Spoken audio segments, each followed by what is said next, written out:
Support comes from the Missouri Forest Products Association, saluting Earth Day on April 22nd with an ongoing commitment to help offset carbon emissions with sustainable harvesting of Missouri forests. Details at choosewood.com. While you're indulging in some reading inspired by our segment on the best new books of 2020, you might want to double your pleasure with a pint from Clementine's Creamery. Owner Tamara Keefe is doing things the right way, and discerning diners will notice the difference. We've done so well. We've sold out every single day, and so our baking team is especially now that we're in Hanukkah and before, running them every day to make more. Josh is Andy Cohen's cousin, actually, not brother. So they're making all of our challah bread for us for this flavor, and it's super fun. The real joy of really eating ice cream the way ice cream is meant to be made.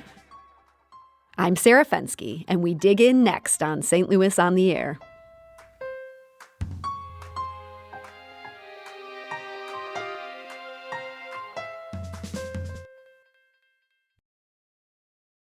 Earlier this month, the LA-based comedian Marc Maron got a special delivery that had him freaking out. He posted about it December 3rd on Instagram. Here, look at this. This is going to be a problem.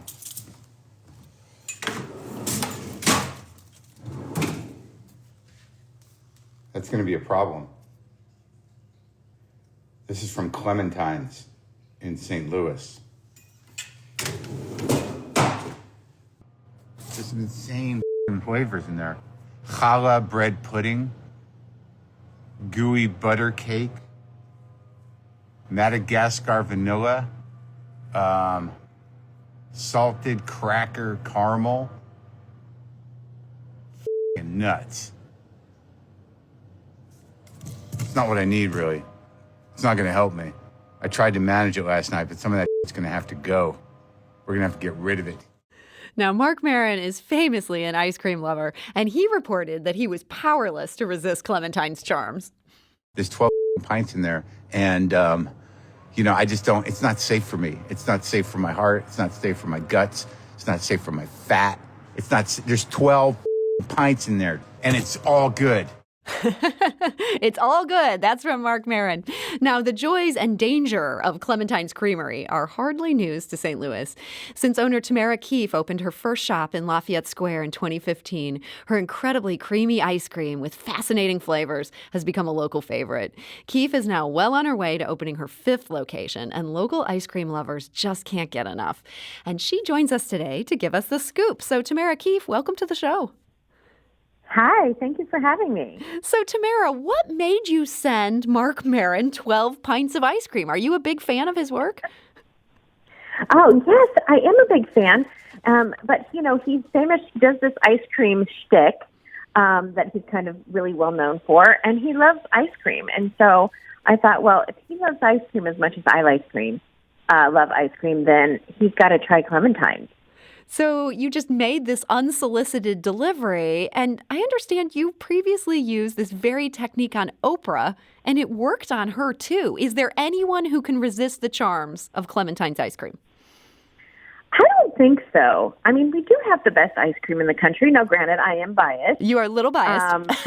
A little bit, for sure. But no, I think, we make ice cream that's so different, unique than most people in the country, really.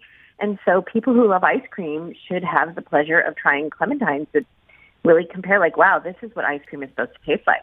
Yeah, I mean, when you talk about unique, it's not just the flavors, and we're going to get to those flavors in a minute, but your ice cream tastes different because it tastes better because it is different. What makes it different?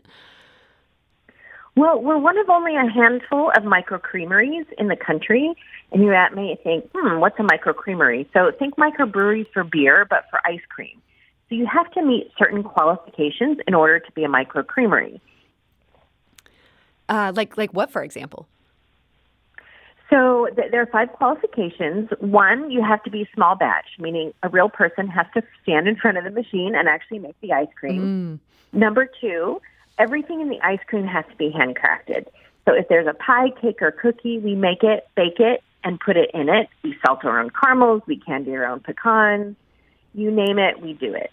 The third qualification is you have to be all natural. We are the only all natural ice cream maker in the state of Missouri. So there is no artificial flavorings, colors, sweeteners, fillers, emulsifiers, none of that junk stuff that the big ice cream companies put into their ice cream. We don't. The fourth qualification is you have to have more than 16% butterfat in order to be a microcreamery. And so that's what makes the ice cream so creamy and dense, whereas most ice cream you would buy, let's say, in your shop down the road or in the grocery store has about 10 to 12%, and all of ours ranges about 16 to 18% butterfat. So that's why it's super, super creamy and decadent. And then last but not least, it's a technical term, but in order to be a microcreamery, you have to have less than 30% overrun in the ice cream. So overrun is the air that is whipped into the ice cream. So most commercial ice creams are produced with 100% overrun. So when you're buying that pint of ice cream at the store, you're technically only getting a half a pint of ice cream and the rest is air because it's 100%. Well, ours is under 30%, typically 26 to 28%. That's why our pints are so heavy compared to any other pint. If you compare it, is because we don't put all the air in the ice cream, right? That's the way ice cream used to be made, right? Lots of people, lots of companies put a lot of air into the ice cream because it gives them more volume. But you're really taking away from the consumer the real joy of really eating ice cream the way ice cream is meant to be made.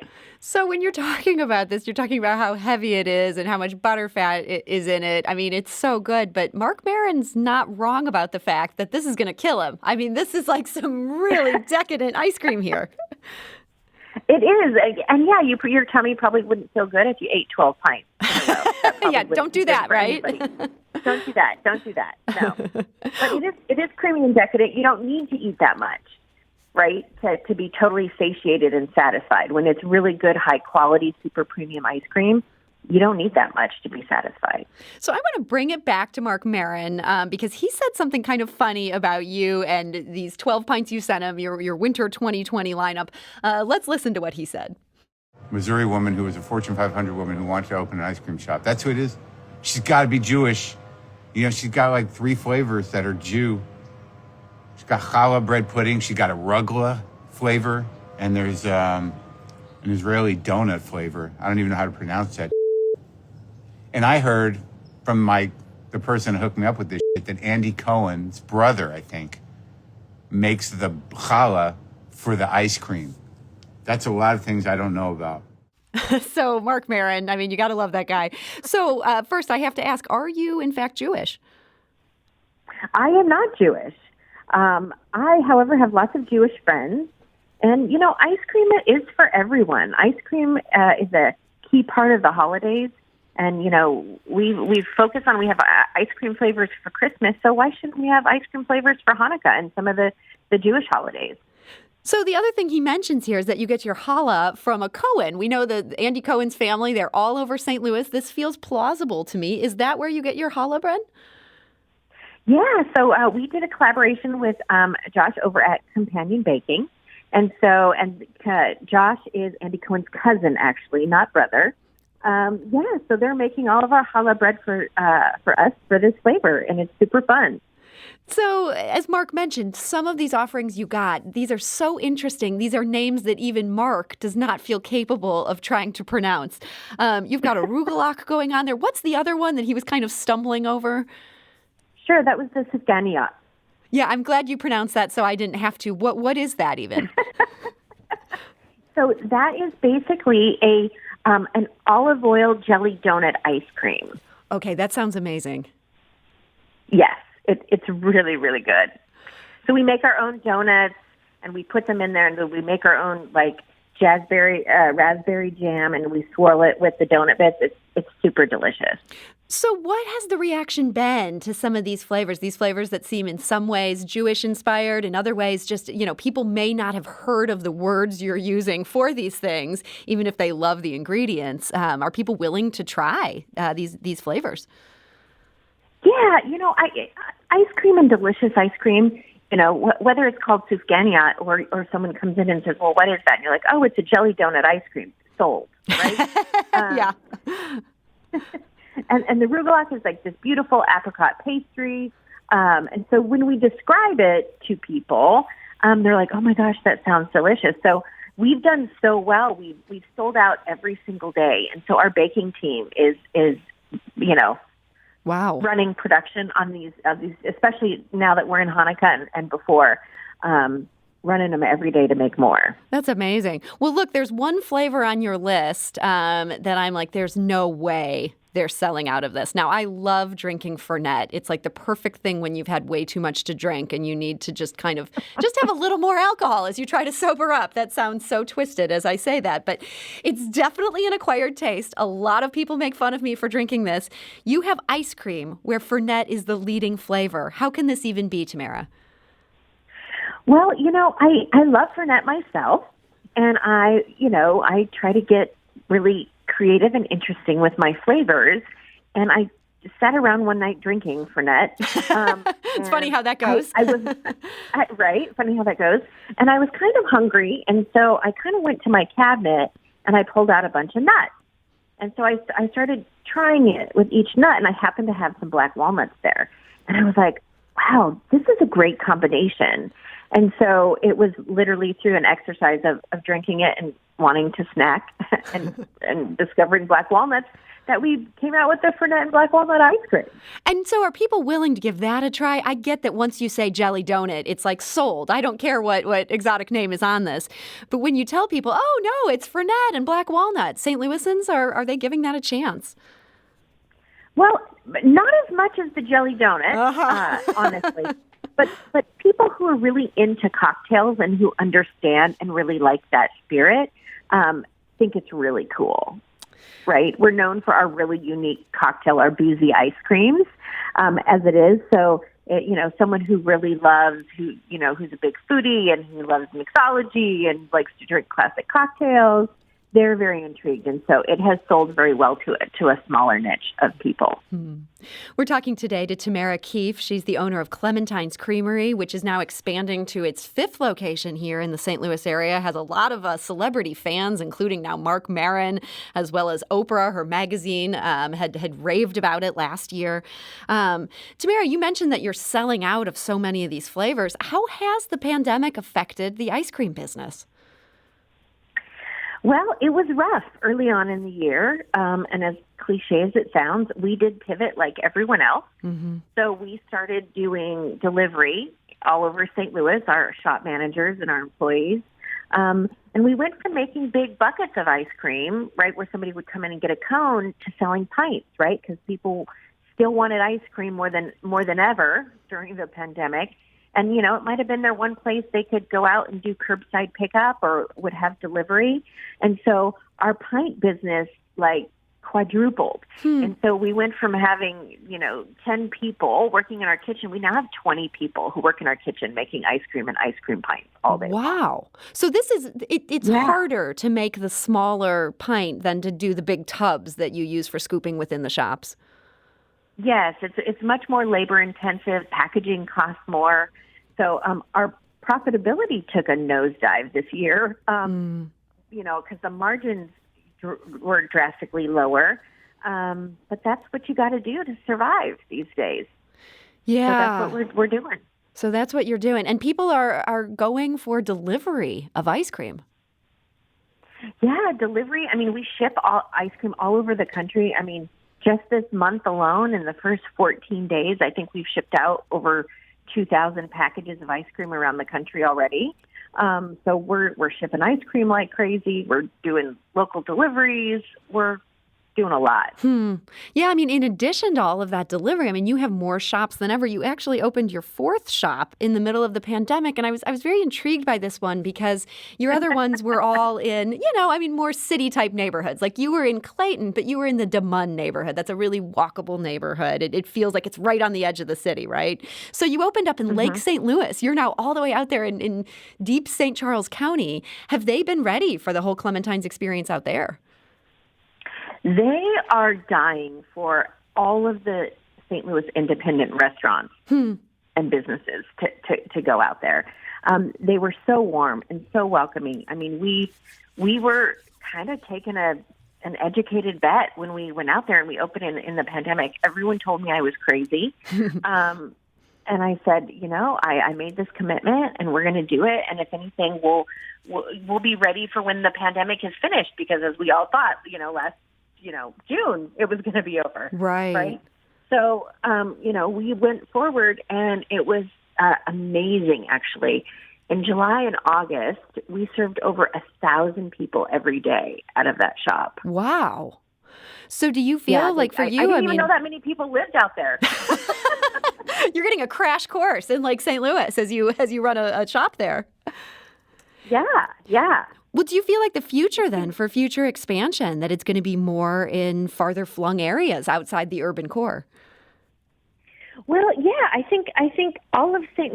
Louis deserves our ice cream first, right? So we had considered expanding into some other cities, and then COVID hit, and we said, it's much easier to manage this when they're here and they're local.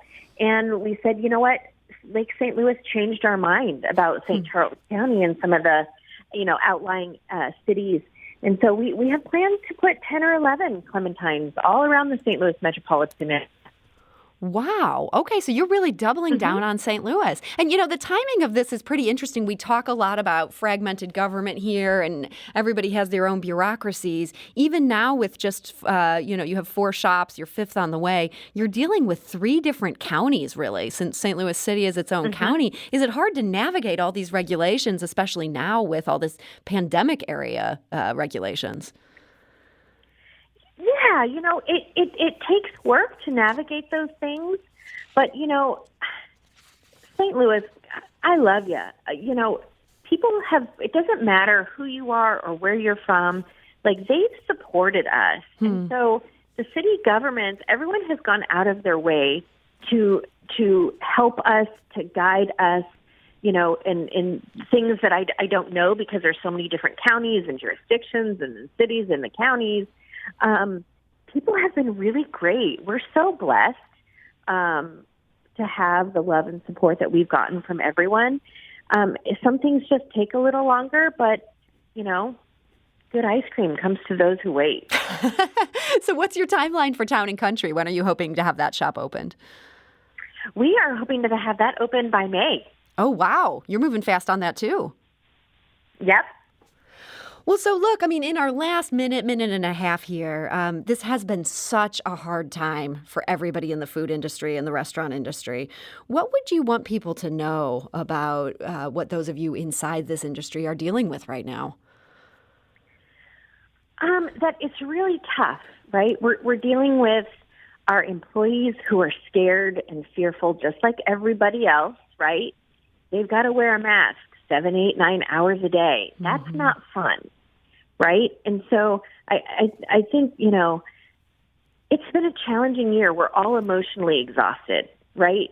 Regulations are changing every day. Safety is changing every day, and we're kind of at the forefront always of doing the right thing by our employees and then by our customers and everyone else. And so, I think it's just, we're doing what we can to survive, right? This year isn't about making money. It's not about making profits. It's about, at least for me and the folks I know, it's about staying open and keeping our people employed. That is key, because when we come out of this, we want to still have our employees. And so, for us, it's just working really hard every day to make sure that our employees are taken care of. And, that goes to when you go out, be kind to your servers and give gratuities, because, they only, their living is dependent on how great the service is and how kind and generous people are. So I think that's what I would say. Just be kind and be nice to the people who serve you, because they're working really hard and they're really stressed out too. Boy, Tamara, that's such a sobering note, but it's a really good one. And I think I'm just going to close this interview with that, because that's a great thought to leave everybody with. That, and I guess if you're feeling blue and you're feeling crabby, don't take it out on the person scooping, but go get some ice cream. It might make you feel better. So, Tamara Keefe, owner of Clementine's Creamery, thank you so much for joining us today. Thank you. Have a great day. And you can find Tamara's ice cream in 4 shops around the metro area. That includes Lafayette Square, South City, over on Mackland, Clayton, as well as Lake St. Louis. And maybe by May, you can also find it in Town and Country. This is St. Louis on the Air on St. Louis Public Radio, 90.7 KWMU.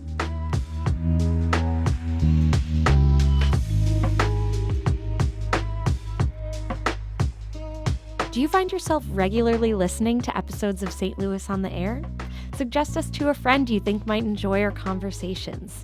And leave us a review and rating on Apple Podcasts on the App Store. It's the simplest way to help people discover our show. Thanks.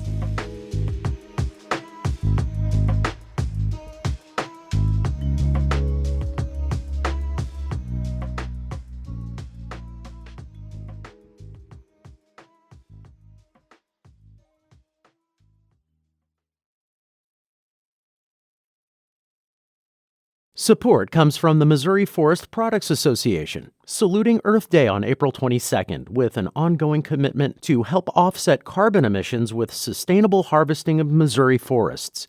Details at choosewood.com.